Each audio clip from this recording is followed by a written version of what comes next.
Hey everyone, Aaron McNanny, December 9th. I want to talk about the December 8th City Council in Scranton, Pennsylvania.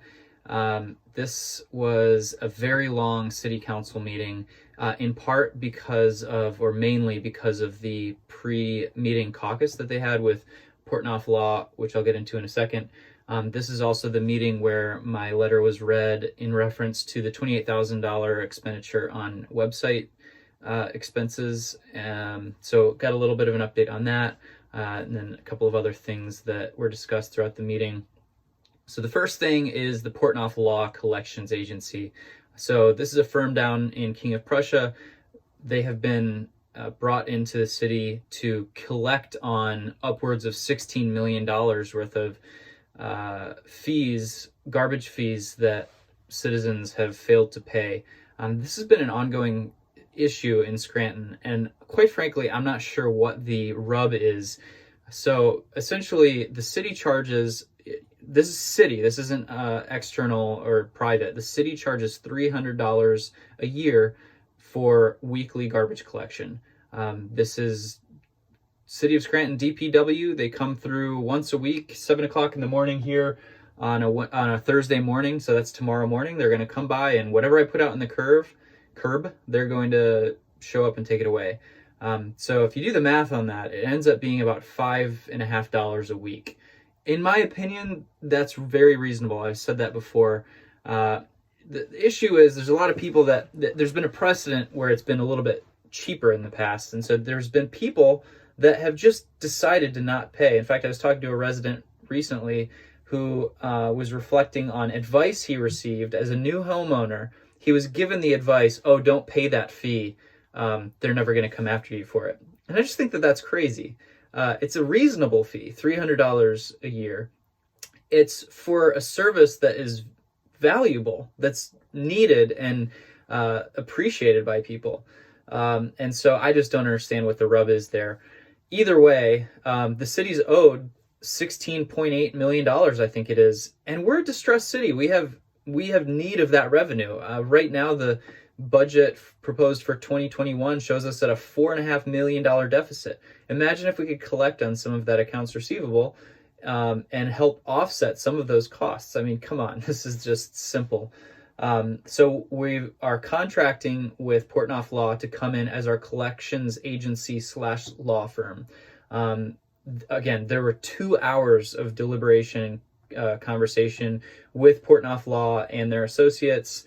The Treasury Secretary of the city came onto the call. The business administrator came onto the call, and they essentially went over every aspect of the agreement, which I think is very fair. They're charging a flat fee.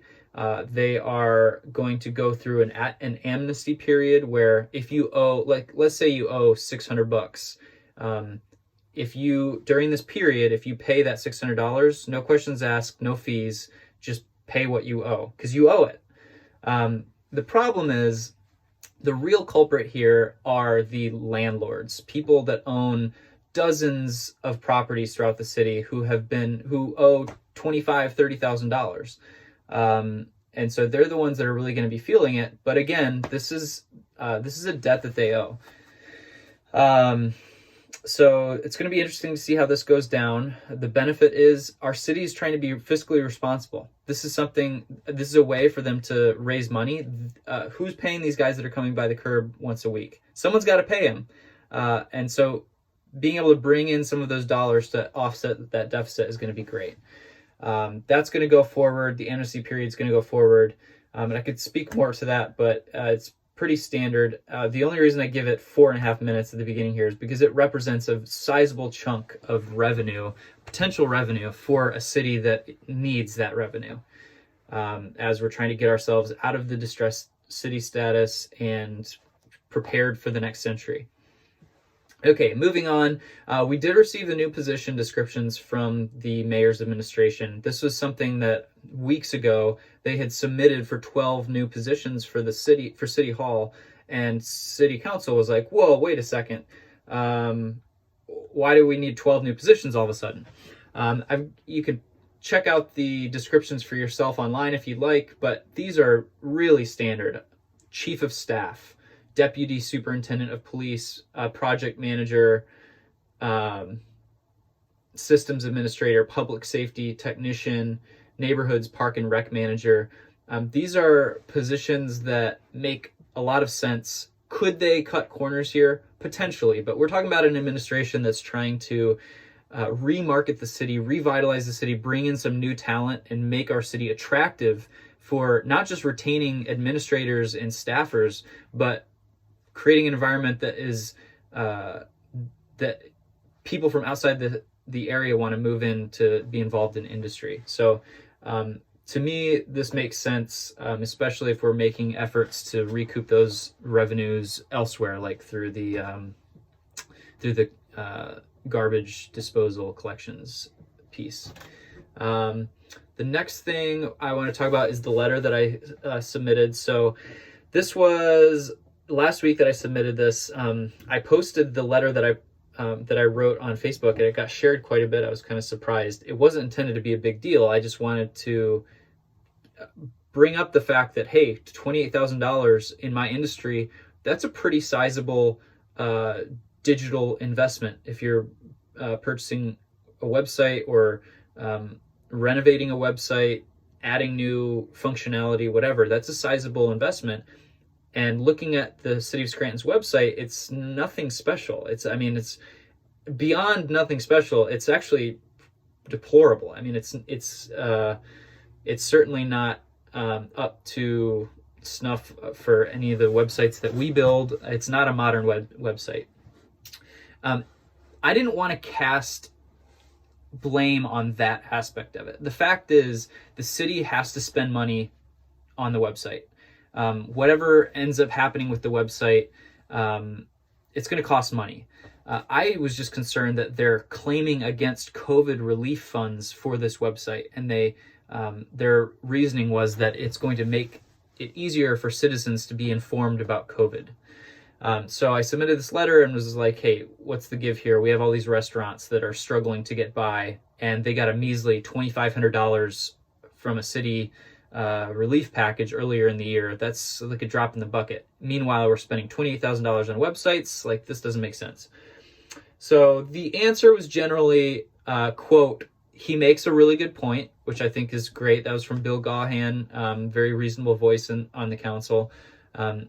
I kind of expected this. He said, I'd like to get some further information about this. He wants to get in touch with the mayor and the IT department. The one thing, and I forget who brought this up, there was a suggestion that this might have been a part of something called a CoStars contract. CoStars is a Commonwealth of Pennsylvania cooperative purchasing program. So with my time in the military on the federal level, like, I can understand that this is a very reasonable thing. Essentially, programs like this allow government organizations to bypass the typical contract bidding process in lieu of, and instead of doing the government processing, they can go through this CoStars program where they can directly contract with approved vendors who are ostensibly a part of the CoStars program, have been pre-vetted, have industry standard pricing, so on and so forth. So that may be what happened. Some in the city of Scranton may have decided, hey, we're going to, instead of bidding this contract out locally, which kind of sucks, like, right? I mean, if they're going to spend COVID dollars, why don't we keep that internally in our community? I'm not saying that my agency wants that job, but I could think of 3 or 4 other agencies off the top of my head that they could definitely handle that project, and they would be grateful for it. So that may be what's happening. The problem is, it's still being claimed against COVID relief dollars. That's just ridiculous to me. Think about that.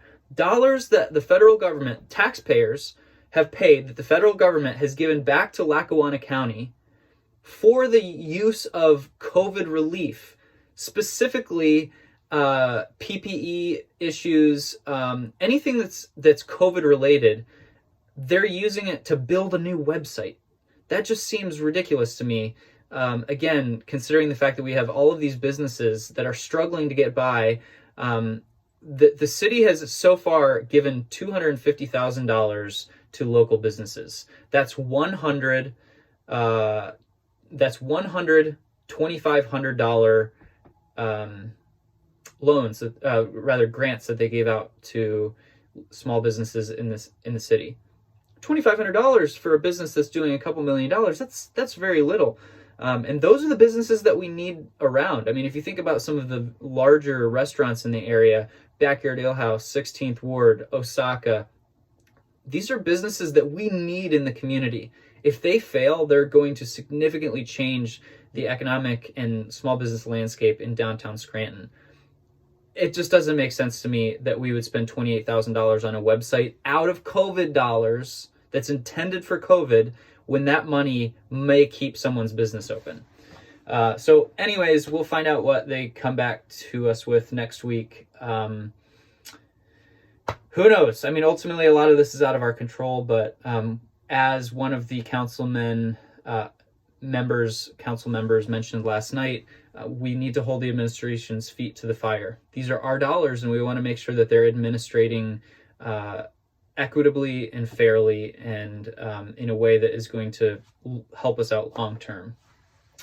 A couple of other things, I'll wrap this up quickly. There has still been no 2019 audit. This is insane. So whatever happened in 2019, we still don't have an audit saying that, yes, our finances were in order. The council members' own words, this is getting ridiculous. Maybe we should take our business elsewhere. I don't know who's handling the audit, what firm is handling the audit of the city, but the fact that it has been 12 months and we still don't know the results of the audit is crazy. So who knows? I mean, it's going to come out. We'll see eventually.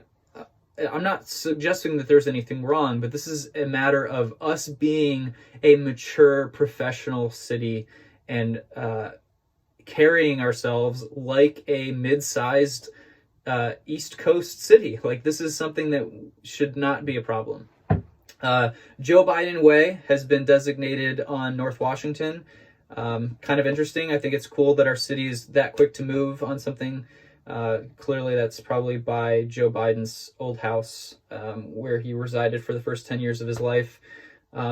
Wherever you stand on the political spectrum, it's still cool to honor the people that are, who are our leaders. Fire chief has been appointed. There were some questions about his ability to handle that position. It's a full-time position as a fire chief, and yet apparently he's still a full-time police officer in South Abington. So there's a little bit of concern that, like, how is that possible that you can be a full-time employee in both of those situations? I'm sure there's an explanation. We'll find out next week. And finally, Alex Molfetas has been appointed as a member of the Scranton Parking Authority. Alex is really involved in the local area. He sits on a number of boards, and I think he's going to do very well on the board for the Scranton Parking Authority. I think Micah Woodard is on there as well as a number of other active citizens. So that's a Scranton Parking Authority. That's another can of worms, right? Other than that, everything else was mostly par for the course. Taxes, current events, so on and so forth. This is a little bit long this week. I apologize. But I hope it was helpful. If you have any questions, or if there's anything you specifically want me to pay attention to on the next city council meeting, I'm happy to do that. See you next week.